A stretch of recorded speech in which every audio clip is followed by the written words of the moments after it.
welcome back to the Barkera's podcast. I'm your host, Elisa Van Dyke, and today we're doing a special episode to highlight one of the stories that our guest Liz Robles has seen from the years of running her Cane Corso Rescue.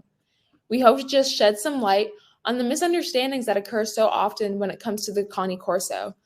Liz has just an amazing perspective on why she thinks these presentations occur, and will just share some advice on how she handles this breed and how we as a community can help, or even who would be a best fit for these rescues in their future care. So Liz, welcome back. I'm really excited to have you on once again. Thank you. Thanks for having me back. It's my pleasure.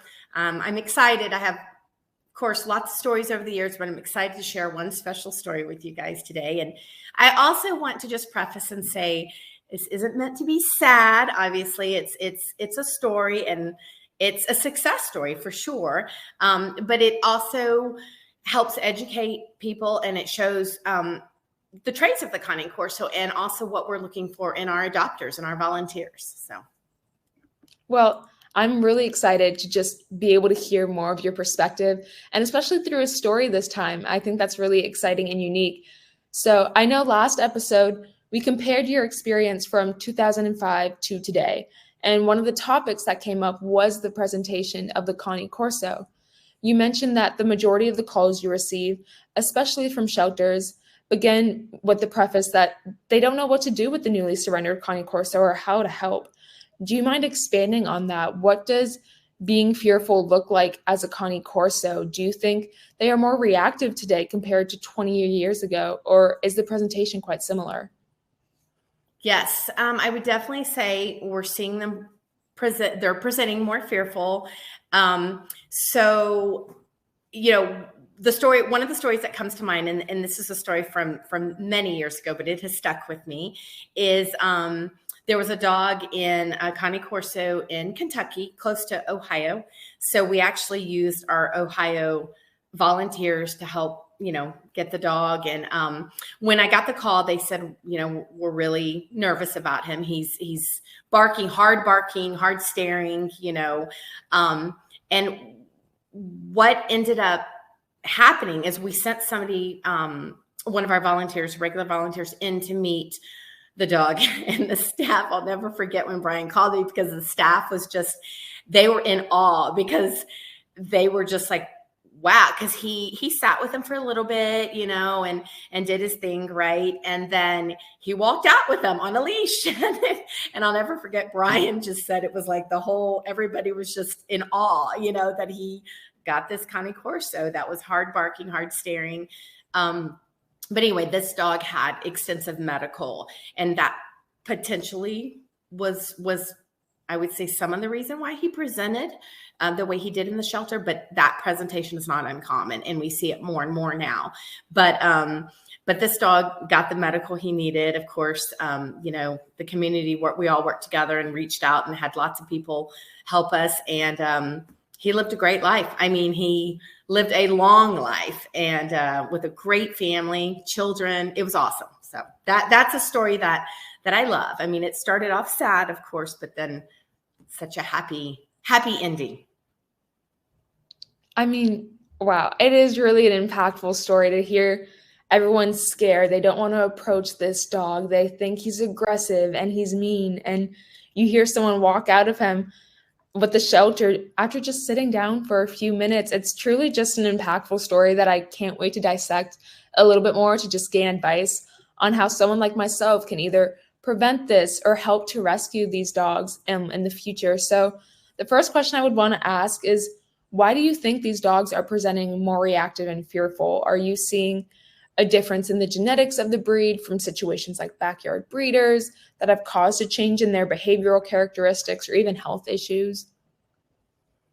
Right. And, it's hard, because I can't exactly say, because we don't know the back history on all these dogs. We don't know who bred, or, where they came from, their lines, if you will, they were bred from, if they had that young, the first few months where they need what they need, right? And they're not getting that with the socialization and whatnot. So, it's hard to know what was missed, what was not given, what was not given enough of, right? But I definitely think, again, I'm not a veterinarian, and I'm not a breeder. I don't know all that stuff, but I would definitely say that genetics, I feel, definitely plays a role.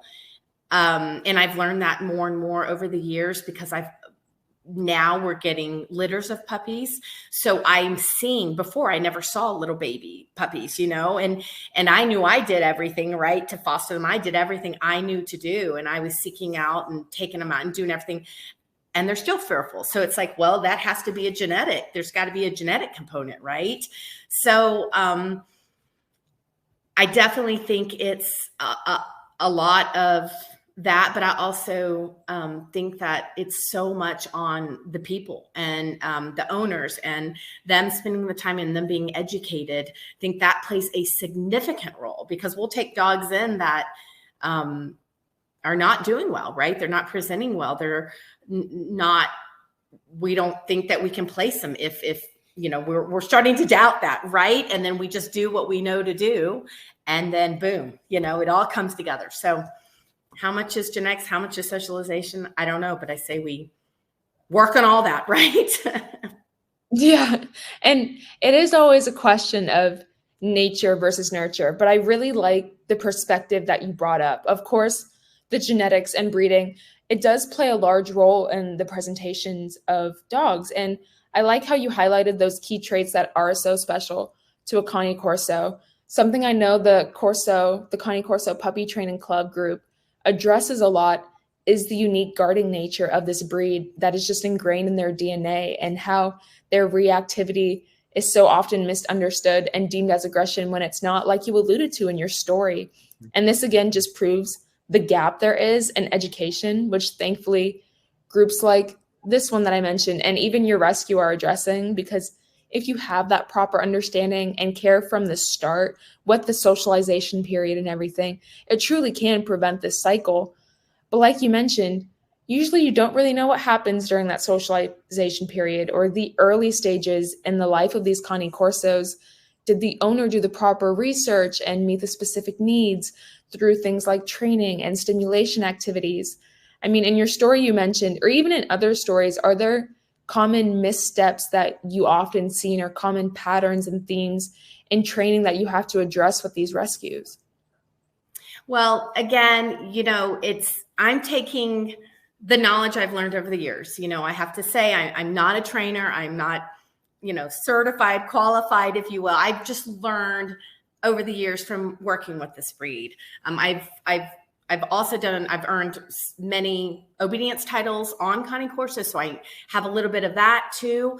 But yes, I mean, I'm not like accredited or, anything like that. But I would just say that what we learn over the years from these dogs, from meeting them and seeing them in the shelter, and then taking them out of the shelter and seeing them in foster homes and all that, we learn, from that. So I take that, I use it, I use those, whatever I've learned over the years, and I teach that to use it as examples, teach that to other people. And I just feel like with a fearful Corso, since we're seeing that so much, it seems like time, patience and time is really, really key. But I think you got to consider everything. Like you said, the puppy training group, like that's such a great group to see. What are people doing?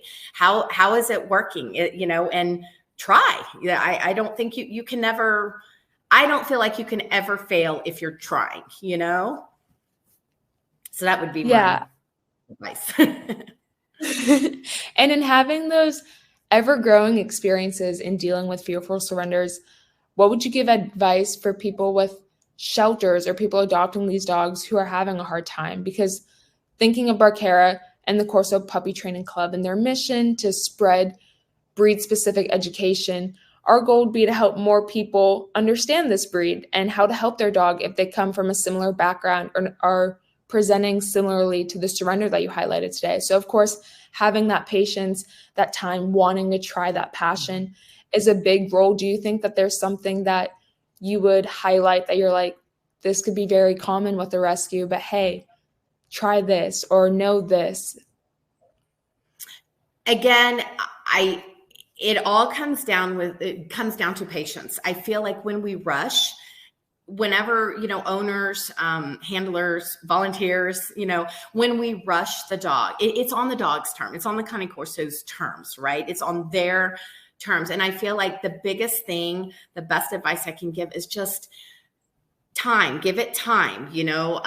Don't force anything on the dog right away. Again, my advice, this is what I've used over the years, but also just to consider, like you said, the puppy training group, reading what other people are doing, and just take it slow. And you can't overeducate yourself. You can't, in my opinion, I don't think you can try too hard. Just keep trying, right? That's my biggest thing, is I always tell people, don't rush it. That's, just huge with this breed, I feel.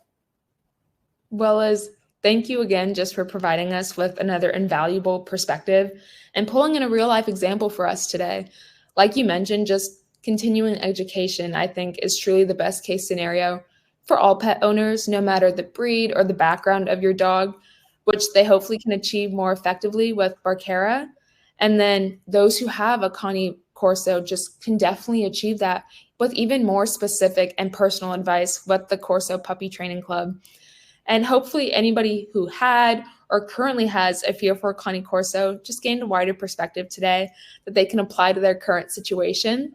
And of course, we'll be back soon with more insight into our next topic, which will regard the adoption and foster process and how people can get just more involved. So let's thank you again just for joining us today. Thank you for having me. It's my pleasure. And I really look forward to continuing this conversation on how to provide elevated care, especially for the Cane Corso, especially for those looking to adopt or foster. It's just really important, and we are seeing these dogs showing more signs of fearfulness. So it's just so important to really just educate and use, pull in all of that material that you can from all over, and just continue to educate yourself, about the breed. Because I definitely don't want to discourage people from adopting or fostering a Cane Corso. It's an amazing breed. So we just have to educate. Yeah, and Barkera is all about creating that community to make it so manageable and easy to help these dogs. So I really look forward to hearing about the specific process for your rescue next time on how we can help. And of course, if you all want to support Liz in the meantime, and maybe even get a head start into looking into these processes, make sure to visit her website at canecorsorescue.org. You can also buy apparel at our e-commerce store, which provides directly into a rescue fund to just further support this cause. And that will be found at barkerashop.com. Make sure to check out those links, share them along with this episode to your fellow dog owners and enthusiasts, and let us know about any other topics or guests that you would like to hear coming up. So thank you again, Liz, and thank you, everybody. Thank you.